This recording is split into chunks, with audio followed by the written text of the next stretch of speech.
Arkadaşlar bugün ne mi bugün bir şey yapmayacağım arkadaşlar.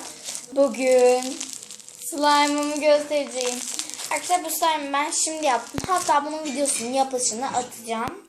Slime'ı çok oynayamadığım için şimdi ben sizinle burada oynayacağım. Bakın harika oldu. Hatta ben bunu 2 malzemeyle yaptım. Boraks, tutkal ve şu zaten şu toplardan oluyor ya arkadaşlar. Onlardan kalktım. Hatta burada ve hepsini bitireceğim. Arkadaşlar bakın. Şimdi ben sonra slime oluşuyor. Tamam. Sustum. Sesi yükselin.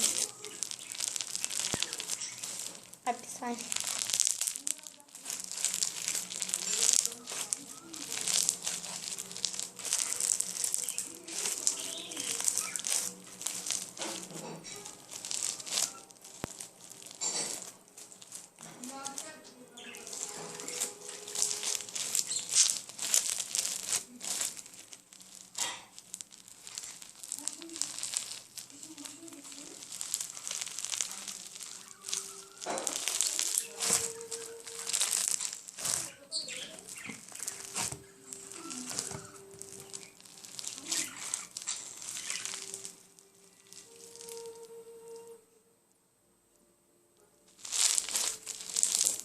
Ya harika oluyor. Bunun içinde binler vardır.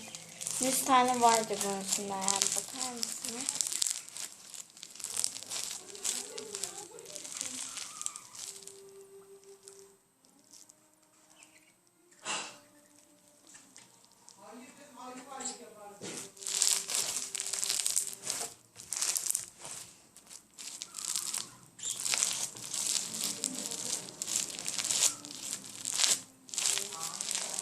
Bu renkte olması bence harikaydı.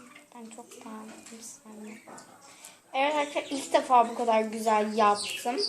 Ama bilmiyorum sizin yaptığınız benden 1000 kat daha iyi olabilir belki arkadaşlar. Yapamıyorsanız da benim videolarımı izleyin. Arkadaşlar ben tarifini verdim. Hiç yapısını aslında ben çok yaptım yapılışını. Ama atamadım çünkü hep yerde kesildi arkadaşlar. Bu videomda böyle oldu. Umarım beğenirsiniz. Çok seviyorum. Hoşçakalın arkadaşlar.